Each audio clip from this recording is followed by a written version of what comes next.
বাংলা চলচ্চিত্র জগতে কিংবদন্তি অভিনেতা ভানু বন্দ্যোপাধ্যায়কে কে না চেনে। তাঁর হাস্য কৌতুকে আজও লুটোপুটি খায় দর্শক। তাঁর বহু ছবি এখনও আগ্রহ নিয়ে দেখে বাঙালি। কিন্তু তাঁর এই বিরাট ব্যাপ্তির ছায়ায় চিরকাল চাপা পড়ে রইলেন তাঁর স্ত্রী নীলিমা বন্দ্যোপাধ্যায়।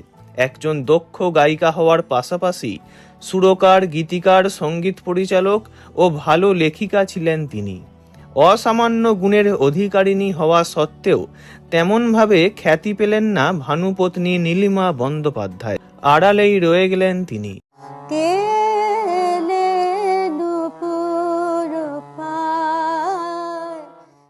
1929 সালের 28শে মার্চ কলকাতায় জন্ম তাঁর। পিতা পরেশ মুখোপাধ্যায় ও মাতা শিশুবালা দেবী। তাঁদের আদি বাড়ি ছিল ঢাকার বিক্রমপুরে। পিতা ছিলেন বিএনআরে কর্মরত।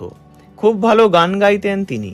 ছোট থেকেই বাবার কণ্ঠের গান শুনেই বড় হয়েছেন নীলিমা দেবী। ফলে গানের প্রতি একটা গভীর ভালোবাসা তৈরি হয় তখন থেকেই।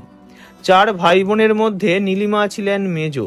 বাড়িতে যখন গানের শিক্ষক ললিত মোহন দাশগুপ্ত তাঁর দিদিকে গান শেখাতে আসতেন, তখন পাশে বসে আপন মনে গান শুনতেন ছোট্ট নীলিমা। প্রথাগতভাবে গানের তালিম নেওয়া শুরু হয় গুরু প্রখ্যাত সঙ্গীত শিক্ষক সিদ্ধেশ্বর মুখোপাধ্যায়ের হাত ধরে। গায়ক মানবেন্দ্র মুখোপাধ্যায়ের সঙ্গে ছোট থেকেই নীলিমা দেবী একসঙ্গে গান শিখেছেন।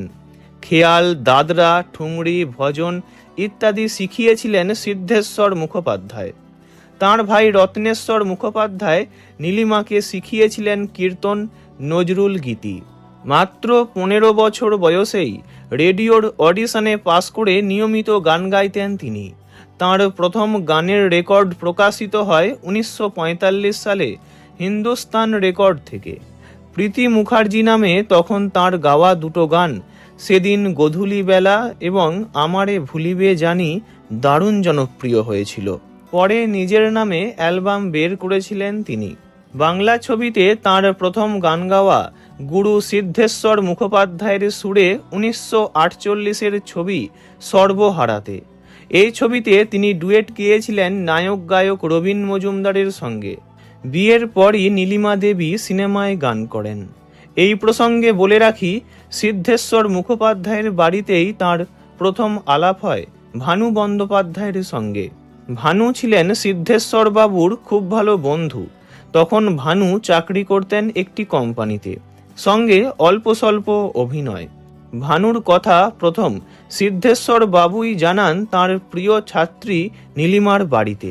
তারপর দেখাশোনা করে 1946 সালের 23শে ফেব্রুয়ারি সিদ্ধেশ্বর বাবুর তত্ত্বাবধানেই ভানু নীলিমা বিয়ের বন্ধনে আবদ্ধ হন। নীলিমার বয়স তখন মাত্র 17। 3 সন্তানের পিতামাতাও হন তাঁরা। তাঁদের 2 পুত্র গৌতম এবং পিনাকি আর একমাত্র কন্যা বাসবী ঘটক বন্দ্যোপাধ্যায়। বিয়ের পর নীলিমা দেবী সংসার সামলে প্লেব্যাক করতে লাগলেন বাংলা ছবির গানে।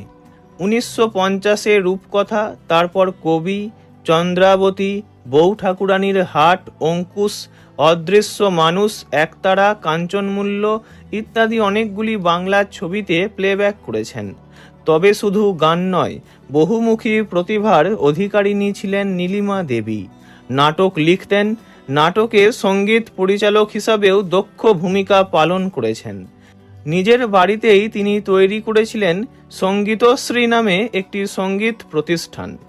এই প্রতিষ্ঠানে শেখানো হতো নাচ, গান, গিটার, পিয়ানো, অ্যাকর্ডিয়ান ইত্যাদি। সন্তান, সংসার ইত্যাদি সব রকম পারিবারিক চাপ সামলে নিজের লেখাপড়াও এগিয়ে নিয়ে গেছেন তিনি। অসীম অধ্যাবসায় না থাকলে এভাবে ঘর সামলানোর পাশাপাশি সুরকার, গীতিকার, সঙ্গীত পরিচালক, সঙ্গীত শিল্পী, ভালো লেখিকা হওয়া যায় না। সারাটা জীবন নানাভাবে স্বামী ভানু বন্দ্যোপাধ্যায়কে সাহায্য করে গেছেন, তাঁর পাশে থেকেছেন। 4 মার্চ 1983-তে স্বামী ভানু বন্দ্যোপাধ্যায় মারা যাওয়ার পর থেকে বড় ছেলে গৌতমের কাছে থাকতেন তিনি। পুত্র গৌতম বিয়ে করেননি। চলচ্চিত্র ও দূরদর্শনে প্রযোজক হিসাবে যুক্ত। ছোট ছেলে পিনাকি আমেরিকায় এনভায়রনমেন্টের পিএইচডি করে শিকাগোয় কর্মরত। একমাত্র কন্যা বাসবী এখন থাকেন কলকাতাতেই। বিদ্যালয়ের শিক্ষিকা তিনি। ছেলে মেয়ে নাতি নাতনিদের নিয়ে শেষ জীবনে ভালোই ছিলেন নীলিমা বন্দ্যোপাধ্যায়। 2017 সালের 14 ফেব্রুয়ারি মঙ্গলবার রাতে প্রয়াত হন নীলিমা দেবী। মৃত্যুকালে তাঁর বয়স হয়েছিল 87 বছর। নানা রকম বার্ধক্যজনিত অসুস্থতা ছিল তাঁর। পায়ের সমস্যার কারণে অস্ত্রোপচার করার পর তাঁর স্বাস্থ্যের চরম অবনতি ঘটে। কয়েকদিন ভোগার পর ইহলোকের মায়া ত্যাগ করে পরলোকে পাড়ি দেন তিনি। এই ভিডিও দ্বারা ওনাকে জানাই আন্তরিক শ্রদ্ধা। ভিডিওটি ভালো লাগলে লাইক করবেন, অন্য কারো বিষয়ে জানতে কমেন্ট করবেন, আর এমনই সব ভিডিও পেতে চ্যানেলটি অবশ্যই সাবস্ক্রাইব করবেন।